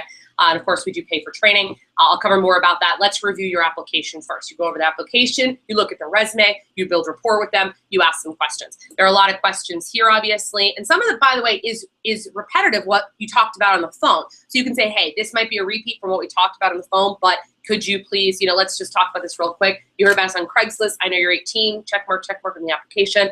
You said you're okay with part-time. By the way, you won't even schedule someone if they want full-time. You won't even schedule them because I won't allow any manager to hire someone full-time right away. We don't even know if they're good at the job yet. Here's something you'll hear me say a lot on the phone, especially with hours. Just because I want to make sure we're on the same page, I would never want to overpromise and under-deliver and be able to commit to a full-time schedule, and that's just simply not what I have. Letting them know from the beginning that I offer 20 to 30 hours a week, 20 to 25 usually, is better than wasting it because you will lose people if you commit over to 40 hours. We don't hire people full-time. Okay? The only people that get full-time in my office are Lori and Camilo because they've been with me for a long period of time. And they actually only work 32 to 35 hours. 40 hours on the phone is a lot, okay? So when it comes to hours and stuff, again, they're gonna want to know their schedule. It's easier just to repeat what you talked to them on the phone about. By the way, one good tip to have with your receptionist file, like your applications and your names, is your notes from each person that you talk to and when you actually schedule them. So I have my notes here from when we spoke, just to reference you, blah, blah, blah, blah, blah. I know these are your restrictions on your schedule. Again, did you have any vacations planned for the next couple of months? No, okay, just want to confirm. Are you're available any day of the week? And you can use these applications, by the way. Your regular rep applications, you just use those, okay? What is your current schedule? And then obviously now I said small talk, but you can change it. One of the questions I'm curious to know is how would you rate your communication skills on a scale of 1 to 10, 10 being the highest? Obviously why. I don't shoot people down when they say 10. I think sometimes you guys get a little cocky when someone says 10. I don't usually get 10 though usually. I usually get, 8, 9. It's like, okay, why do you say that? Oh, you can always improve. It's the classic answer, right? Do you think you'd feel comfortable working in an office environment? What experience? Most of the questions will come from when you're building rapport with them, okay? Going into the group interview. All right, now if you're gonna go into the if it's an individual and you just wanna go into the actual interview, you'll jump down and say, okay, obviously do you have some pen and paper on you? Just feel free to take any notes. I do not shoot people down when they ask me questions. And the reason, in a group, they're less likely to ask questions, but they're actually good when they ask questions because I feel like you guys want to keep control of the group, right? Keep in mind this isn't going to be a massive group of people. I'm not afraid to get questions. To me, it shows their intelligence.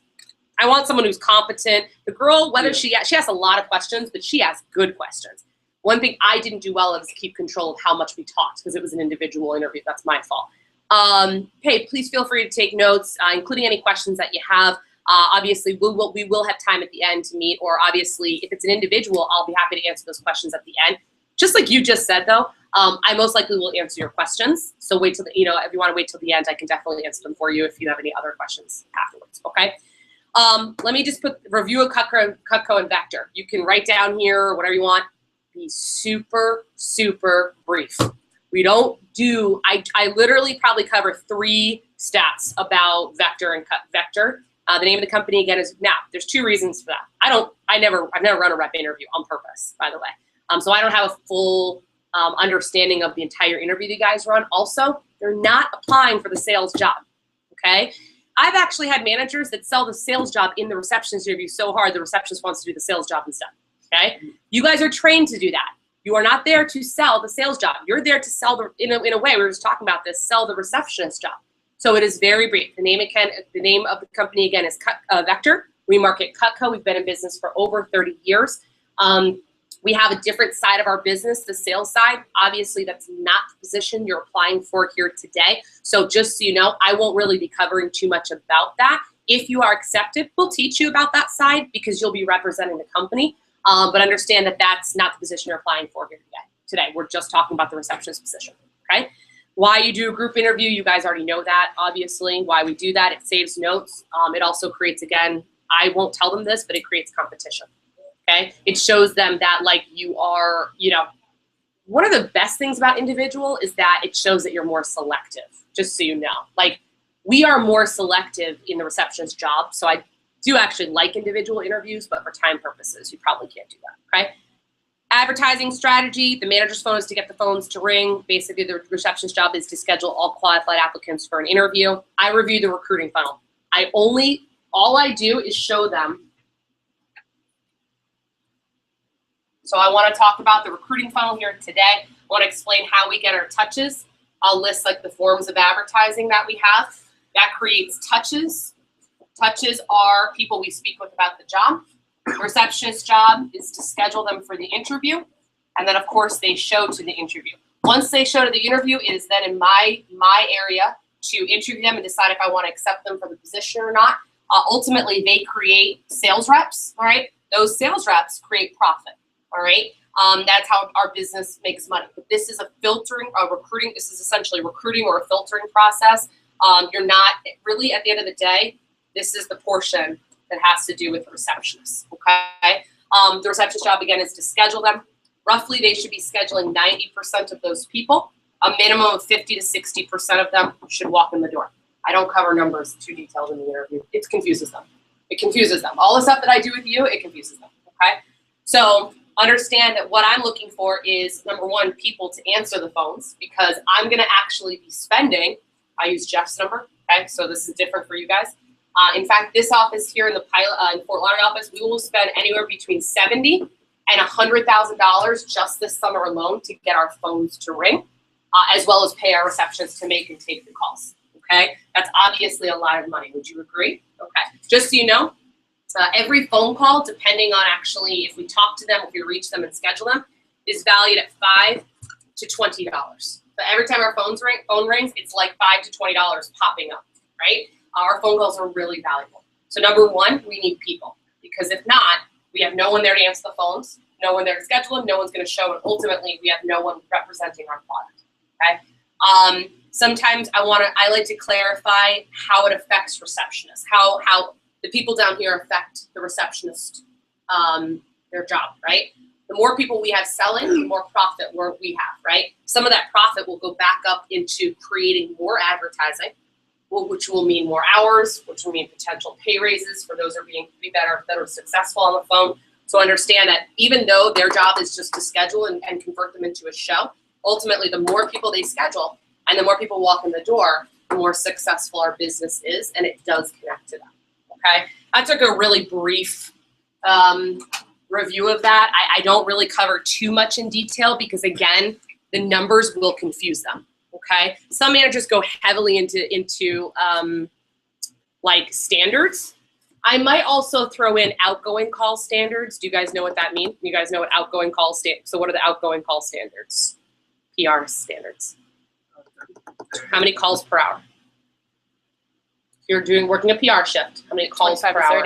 20 to 30. Yeah. So what I'll explain to them, this is obviously if there's two types, incoming and outgoing. Right? If they contact us, we should be scheduling 90% of them. When we call them, the standards are a little different. You should be making roughly 20 to 30 calls per hour with about 2 to 3 sets per hour. Minimum of 30 to 40% of those people will walk in the door. Don't get caught up in numbers because, of course, we have a program that we teach. If we teach that program to you, these numbers should follow suit. I'll cover more of that in training. So that's basically it. What I really like to show with this is the value of the position. I want them to know how important this position is to the business. One of the questions that's not on here that I do ask is, what do you think of when you think of the title of receptionist? So I say to them, you're interviewing for a receptionist job. What are the basic responsibilities or duties that you would assume a receptionist has in an office? What do you think? What does a receptionist do? Typical receptionist do? Secretary work. Yeah. Working the phones, admin, greeting customers, right? And I'll explain to them, I'll say, you know, as far as the position itself, it's pretty simple. It's working the phones. It is entry level, but here at Vector, the position is very valuable because without receptionists, our business wouldn't function properly. And then I'll go into this, right? So what I like to talk about is just the importance of the position to our business. Not just anyone can do the job, because obviously, number one, we need people, and we are selective in who we hire. Number two, we need the right type of people answering our phones, okay? The receptionists are the first impression of our business. So I'll ask them, another question I'll say is, what constitutes a good first impression? What makes a good first impression, right? And they'll tell you how they sound, are they friendly, are they helpful, right? We usually encourage, okay. Yeah, at the end of the day, I'm gonna talk about what I'm looking for, but the receptionists are the first impression of my business, and the person answering the phone can make a difference in if that person on the other line is going to show to an interview or not. If the receptionist is unfriendly, if they are not helpful, if they are not confident, that's the impression that the applicant gets of my business. So I am looking for the right type of person to answer the job, to answer the phone. The job is simple, but it's very valuable because they make a difference in whether someone walks in the door or not. Okay, and their results do matter. Another thing that I will say to them is, at the end of the day, this position is an hourly paid position, but it is also performance-based. Their performance does matter.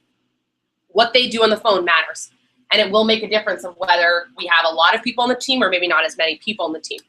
Okay, so I am looking for the right type of person to answer my phones. Everyone speaks with a receptionist before they come into the interview. Okay, and again, if the receptionist gives a bad impression, the person may think bad of Vector, unfortunately, and so we're looking for someone who has the right impression of our company. Sorry, I'm not quite done, but I'm almost done. Okay, all right, going to basic duties. Incoming calls, outgoing calls, and by the way, how do I describe, it's on the thing, but how do I describe incoming versus outgoing? Receptionist interview? IAPS. Think more broad. Incoming is anyone who Calls about the position. contacts us first. Yep, that's right. Incoming is anyone who contacts us first. Outgoing is anyone we contact first. Receptionists are trained to do both. Our receptionists are hybrids. They learn how to handle both incoming and outgoing. Small amount of clerical work, but essentially it's just taking and making calls. You can take your time. Yeah. I'm gonna run, so I'm gonna go get coffee and come back. I'll be done by the time you get back. When you let them out, when you're done, you guys go grab your lunch, grab your food, and bring it back here.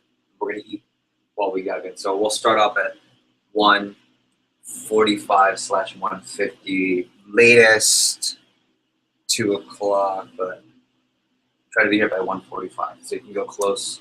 Jimmy John's, Subway, and Moe's. Those are the close ones. If I prefer that, so you get right back. Okay. Great. So when you're done, let them out fast. We'll be back 1:45. Okay. Okay, Jeffy. You need anything? I know you're leaving. Yeah, I'm gonna try to get out of here just a little bit. Okay, I left the box to. It's just so you know what it is. It's a return. Label's already on it. But all we need is to tape it up and somehow get it to you guys at some point next week. Do that on Monday. Not a hurry. Yes, sir. Thank you. Yep. All right. So basic duties. All right, the next section, as I had a conversation with one of my DMs yesterday, I'm realizing this is really important, and this is kind of something I was referencing. Guys, you sell the rep job in the interview a little bit, right? Yeah. Okay, so concept that came up yesterday when I was talking to my DM in West Cincy is that you are kind of selling the receptionist job as well. You're gonna make them feel good, but you also wanna sell them. The next section is where we do that. So the next thing I wanna talk about is what I'm looking for and what's important to me as far as who I bring onto the team. Obviously, the number one thing that I'm looking for when it comes to a receptionist is someone who has the ability to communicate properly, right? And I ask them questions. So I'll say, hey, you know, what does that mean? When I ask what am I looking for or what the ability to communicate properly, what do you think the things are that I consider? They're gonna mention some of these, they sound good, whatever, and then you kind of just bring it all in to say, okay, yeah, I'm looking for clarity, I'm looking for voice inflection, I'm looking for speed, tone, enthusiasm. Obviously, and by the way, guys, I just want to quickly reference, I made all of you guys leave me a voicemail, right? When you called me, I never picked up the phone. Why did I do that? Oh, we want to hear how I sound. Yeah, so congratulations, you actually passed my first test. And they're like, laugh, right? Like, hey, you know, you actually, and by the way, that in no way makes the people who didn't get a call back or I didn't schedule for an interview bad options. Just means that I'm really selective in this position. And number one is how they sound. 55% of communication is body language. So over the phone, we don't have the advantage of being face-to-face. So I'm looking for someone who has the ability to give a good first impression and clearly communicate what our, the information that we provide over the phone first, because that will make a difference when they come in if they come in for the interview or not. How they sound makes a difference. Your tool is your voice over the phone. So obviously I'm looking for someone who has the ability to communicate properly. I'm also looking for someone who's reliable. I feel like reliability is it's a very valuable trait for someone that I bring onto the team. Okay, I'm looking for someone because obviously I'm investing a lot of money into getting our phones to ring, right?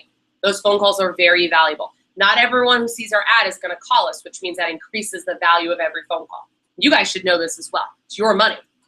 Okay, so I'm looking for someone who's not consistently late, who's not missing work, who's not consistently late or missing work, because that costs me money. If someone is missing work, that means the phones aren't being answered. That means people are not being called, and that means no one is being scheduled or walking in my door. So reliability is crucial for me. I'm looking for someone who has confidence. Some of that is natural, some of that is gained over time on the phone. But for me, I think confidence can be a very attractive thing and is a part of giving a good first impression. There's one that's missing on here, but I'm looking for someone who has patience and also who has resilience, right? The reason I look for this is because, of course, in a perfect world, every single person we talk to would be great. And I'll say to them, has anyone ever had, I may have asked you this individually, but who's had, food industry experience or retail experience? Everyone raises their hand, right? And they'll say, oh, me, you know what? I was like, I'm sure we could all sit here and share horror stories about the people that weren't so nice to us, right? Yeah, of course. In a perfect world, everyone's nice. And just so you know, on the phone, most people are really nice. But of course, there are times when we get someone who's stressed out, who's looking for a job, who has questions. And you have to understand, it's not about how you handle the nice people. It's about how you react when you get challenging situations. So I look for someone who has resilience, who has the ability to handle the challenging callers, knowing that, at the end of the day, your job is just to schedule an interview. But someone who has patience and has resilience is really important to me. Last thing I'm looking for is someone who has chemistry with the people on my team. I believe in a healthy work environment. The healthier the work environment, the more productive we will be. If you enjoy working, you're more likely to work and work harder. You're more likely to be reliable and things like that. So I am looking for someone who I believe will have chemistry and will mesh well with not only me as the person who's managing them, my receptionist staff, my sales rep team, etc. We have a really great team environment here. We might talk about a couple of those things that you guys incorporate in your sales rep training. It's not quite the same, but you can explain to them, I'm building a team here. I'm excited to build with my receptionist starting. But understand that I believe in a positive work environment. Everyone contributes to the environment. The question really is how, right? So I talk about team, right? Quickly, training. There are a couple different steps to training. We do pay for training here, obviously for receptionists. It includes an orientation with me. You'll watch videos to use our system. And then, of course, there's observation that's part of training. And again, it's paid. I do want to quickly talk about our 2-week trial period. For you guys as managers, this is a godsend. Okay? Because sometimes we hire people and they're not the right people, and we don't realize it because you can't tell if someone's reliable in an interview, right? So I explained, we have a trial period for everyone. It's a chance for me to get to know the accepted applicant and for them to get to know us. It's very similar to an ad drop period in college, right? All it really is a grace period so that we can see if it's the right fit. And that most of the time, it's mainly on me, but also on the applicant. I want to make sure they're the right person for the job. Okay, I think everyone is on their, something I'll say in my interview, I think everyone is on their best behavior when they, of course, come in for an interview, but that's not the true test of how someone is. Most of the time, people are the same way they are in the interview over the time that they're with us, but at the same time, it gives me a chance to really get to know them and them to get to know us. And so I have a 2-week trial period for that reason. I'm looking to start on blank, okay? Quickly, some standards and expectations. I'll cover this more thoroughly in training if you are accepted. And for you guys are lucky because I created a handbook for you. So it's like a 6-page document. You don't cover this in the interview, but just so you know, it's called the Vector Marketing Receptionist Policies. You need to read this. It's going to be in that link that I give you. It's 6 pages. It's really not that long. It covers everything we're looking for. Handles a lot of things that managers don't cover, from working Sundays and how important that is to holidays. Covers being late, how they call out. It talks about how much notice we need if someone misses work. It's super detailed. So you guys will read that in training. But in the interview, I'll say, come quick standards and expectations. We're obviously looking for someone who has the right attitude, who's personable, again, who's reliable and consistent in their overall performance. Promptness, obviously on time, proper dress, no jeans, no sneakers, Monday through Thursday, casual Friday through Sunday. I'll talk more about that in training. It helps with guys having to handle that stuff, like how women can dress. It's very specific. Language and topics of conversation, of course, no swearing, no inappropriate topics of conversation. I feel like that's self-explanatory for an office. It's not on here, realize, but obviously there's no cell phone use during the hours that you're working. Cell phones must be on silent, and then no internet surfing of any kind, okay? Any questions for me about that? By the way, guys, this will cover more in training. These are employees. They are not independent contractors, and they should be treated as such. You show up late, you get docked your pay, okay? And you cannot manage them like employees either. I'm sorry, like reps either. You can have an expectation for them to show up on time. So covering this from the interview helps you, all right? So we cover those things. Those are really easy and really brief, all right? Next, what we'll do is say, at this point, I'd like to hear you role play. What I'm gonna do is I'm gonna role play for you first. I'm gonna do it, and then you're gonna do it, okay? So you give them the script, and then you have a copy of the script. You role play it for them with them being the PR and you being the receptionist. And you say, hey, I usually give one quick tip, which is just make sure when you role play to go slow. That way, just in case you stumble, you can start over again. Don't be nervous. It's just a chance for me to hear how you sound. That's it, okay? You do it for them. Give them a couple minutes to look at it. So for the post, if you're posting individually, you'll put them all back. Like say you're running a group interview in here. I actually got this when I do big interviews of like 4 or more people, you can have them role play together. So you have them role play. So-and-so, Charles and David, you're going to role play. Issa and Dwayne, you're going to role play together. And you give them about, a couple minutes to start role playing it, and then you post them individually. Okay? Part of the post, really easy. I'm obviously very specific in my interviews. Most people never have questions for me, But it's okay, do you have any questions or need any clarification of any kind? And then I'll ask them a couple interviews. After sitting through the information part of the interview, you just read those. Would you rather work alone or with others, and why? What assets do you think you could bring to our team? Another question sometimes I ask is, what's most important to get out of a job? Is it financial? Is it stability in hours? Is it experience? What are things that you're looking to get at? Don't you guys ask that do you ask that in your pre or your post? Post, same thing, okay? So you ask them a couple questions, you have them role play, okay? You have 2 options. You can either record it and listen to it later. If you record them, you just let them know, like a voice memo on your phone. You have to legally tell them that you're recording them. Also, some managers like to do that because I like to send them to me so I can listen to them. I'm not going to listen to every single receptionist applicant that you interview, okay? It's going to be hard for me, but at the beginning, I don't mind helping you. All right, hey, Beth, what do you think of these 3 people? And you said, Dario did that last year. I was fine with that early on in the process. I have to do it too, okay? So just keep that in mind, but I will try to help you if you want. Hey, real quick, I'm going to record you just so I can have our DRM listen to you and give some feedback as well. And you don't have to like on their faces. Don't do that. Just put the phone down and do a voice memo, okay? Or take notes on how they sound so you can remember, all right? Finishing up. Okay, I really appreciate that. Again, no questions. I'll be notifying the successful candidates by phone within the week. If you are selected, training would start blank. Will you be available for that?